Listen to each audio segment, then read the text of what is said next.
Hi guys! Today I'm going to talk about my theories for A Court of Frost and Starlight by Sarah J Maas.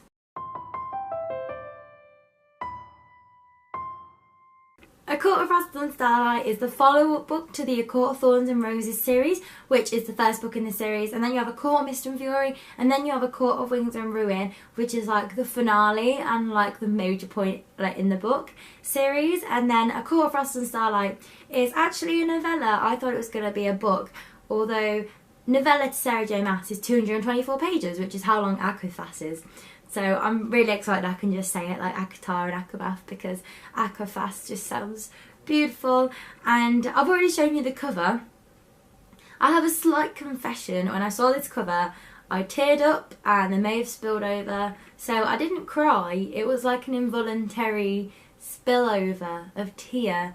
But just look at this cover. It's got Feyre and what I assume is Rhysand in night form, because he is night incarnate.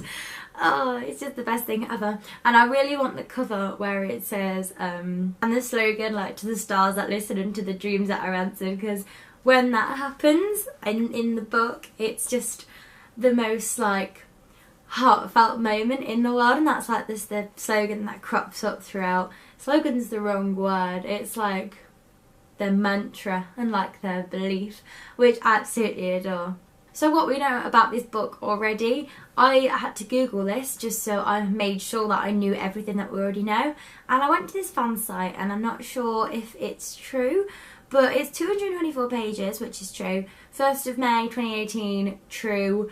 It's about Feyre and Rhysand, and it's in multiple POV for them.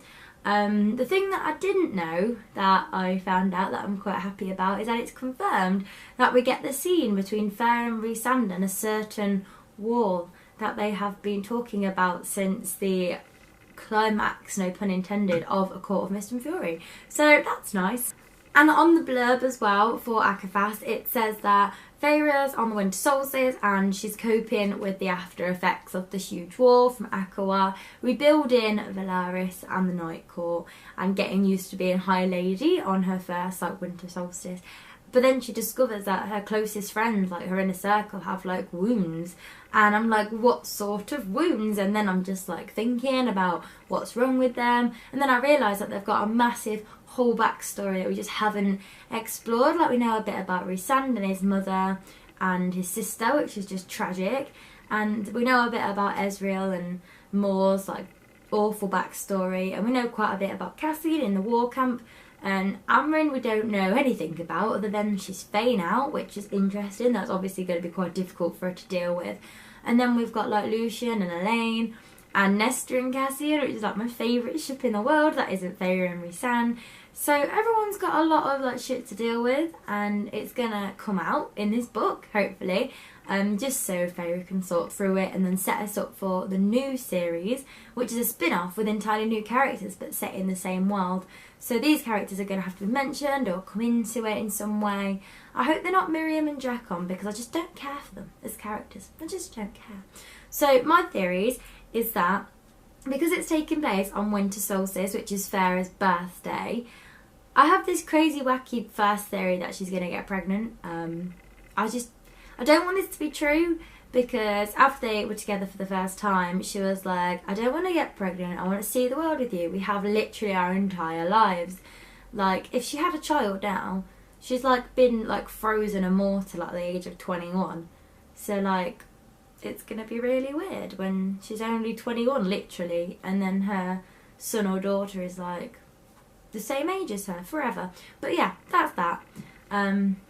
But it is Starfall, which is like the most romantic time, and the first time they told each other like they loved themselves, like they loved each other properly. So there's just a lot of like information about this kind of certain day, and I'm really excited for it.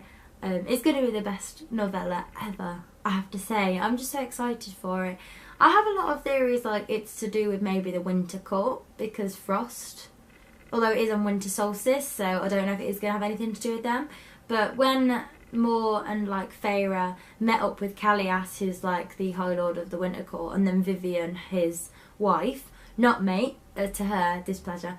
Moore loves Vivian so much, they're like best friends, and I'm not sure if there's going to be some sort of affair going on there. I don't know. I don't think Moore would do that to Callias because he's quite a nice person, and it would just mess up the relationship between the Night and Winter Court, so I don't think that will happen. But also, I definitely think there's going to be some Lucian Elaine content in there. I don't know if they're going to get together. I don't know if I want them to either. I don't think I do.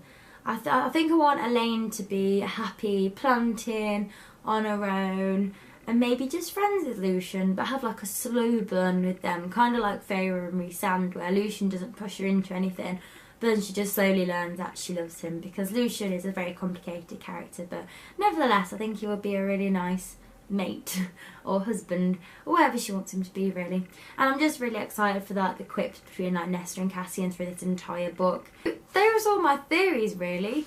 I haven't really got any more. Sarah J Maas kind of does this thing where she wraps up each book quite well on its own, and then it could literally go anywhere. Like if you read A Court of Thorns and Roses, you would not get to A Court of Wings and Ruin. Like you would have to be Sarah J Maas herself, or like her dog, or something who she talks to when she's writing or thinking about writing, because the plot lines are just so hard to predict. Like I keep reading like mini spoilers for like Empire of Storms and Tower of Dawn, and there's 10 characters I don't even know who they are. So in this book there could be like a million new characters, we're not going to know who they are, then she'll introduce them, and by the end of the 224 pages we're going to love them to bits. So I don't know what's going to happen. Those are like my small theories, and I hope they come true, and I hope we just get what we want, really, with like all of the characters just being themselves, and just like a really small but cute plot line. But please let me know what your theories are, because I'm dying to read some cool ones.